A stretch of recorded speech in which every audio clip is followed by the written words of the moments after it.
কঠিন এক চ্যালেঞ্জের মুখোমুখি এবার আয়ুষ। হ্যাঁ বন্ধুরা, ভিডিওতে লাইক দিয়ে দিতে থাকুন। আয়ুষের জীবন বাজি লাগাতে এক পর্যায়ে কুসুম যখন কিনা নিজে থেকে আয়ুষকে চিরকালের জন্য সরিয়ে দেওয়ার জন্য নষ্টা দুশ্চরিত্র হওয়ার সমস্ত মিথ্যে অপবাদ নিজের কপালে নিয়ে যখন কিনা আয়ুষের জীবন থেকে নিজে থেকে দূরে সরে যায় এবং আয়ুষকে যখন বলতে থাকে যে ছোটো সাহেব, আমার এই গর্ভের সন্তানটা আর যাই হোক না কেন, যারই হোক, কিন্তু কোনো মতে আপনার নয়, তাই আপনি আমাকে বাঁচানোর জন্য, আমার চরিত্রে লাগা কলঙ্কের দাগ মোছার জন্য কোনো মতেই নিজেকে এতটা কলঙ্কিত করতে যাবেন না। আমি আপনার কাছে হাত জোর করে অনুরোধ করছি। আপনার সঙ্গে রীতিমতো তৃষা ম্যাডামের বিয়ে হতে চলেছিল এবং আমি বলবো যে আপনার জন্য সেটাই মঙ্গলের হবে। ঠিক সেই সময় এই কথা বলা মাত্র এক পর্যায়ে সেখানে যখন ইন্দ্রাণী গাঙ্গুলির পছন্দ করা পাত্রী শ্রীতমা এসে হাজির হয় এবং শ্রীতমা যখন বলতে থাকে যে আন্টি, সমস্ত কিছু কী হচ্ছে আমাকে বলতে পারো, বলো তো, যেখানে কিনা তুমি আয়ুষের জন্য আমাকে পছন্দ করেছিলে, আমাকে গাঙ্গুলি বাড়ির বড় বউ হিসেবে যোগ্য বলে মনে করে আমার বাবাকে প্রস্তাব দিয়ে তুমি রীতিমতো আমার জন্য আয়ুষকে ঠিক করেছিলে, সেই জায়গায় আয়ুষকে এখন বিয়ে করবে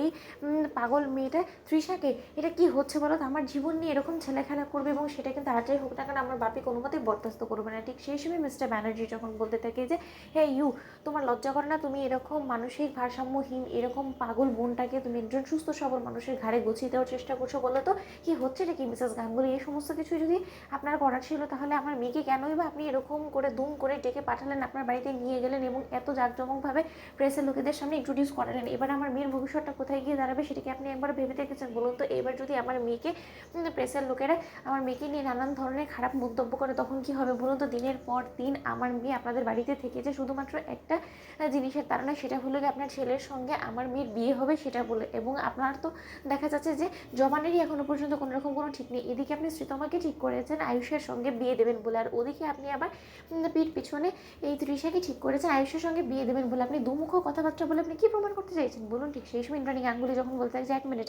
মিস্টার ব্যানার্জি, এখানে কোথাও একটা ভুল হচ্ছে।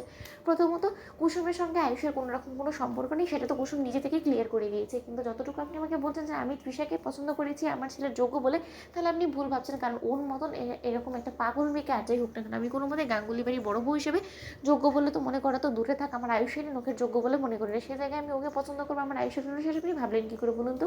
এবং ইন্দ্রাণী গাঙ্গুলি কিন্তু নিজের জবানের পাক্কা, এবং ইন্দ্রাণী গাঙ্গুলি যদি কাউকে একবার কথা দিয়ে থাকে তাহলে সেই কথাটা নিজের প্রাণ দিয়ে হলেও পূরণ করে। এবং আমি যখন একবার আপনাকে কথা দিয়েছি যে আপনার মেয়ের সঙ্গেই, অর্থাৎ শ্রীতমার সঙ্গে আয়ুষের বিয়ে হবে, তার মানে আয়ুষের সঙ্গে শ্রীতমারই বিয়ে হবে, এর মাঝখানে অন্য কেউ এসে যদি কোনো রকম কোনো ব্যাঘাত ঘটানোর চেষ্টা করে সেটা আমিও কোনো মতে হতে দেবো না। এবং আমিও দেখি কী করে এই স্যাম ওর বোনকে আমার আয়ুষের সঙ্গে বিয়ে হতে দেয়। ঠিক সেই সময় এই কথা বলা মাত্র স্যাম যখন বলতে থাকে হে ইন্দ্রাণী গাঙ্গুলি, খবরদার আমাকে একদম চ্যালেঞ্জ করবেন না, এর ফল কিন্তু একদম ভালো হবে না। তো বন্ধুরা, লাইক, কমেন্ট, শেয়ার করো, সাবস্ক্রাইব করতে ভুলো না।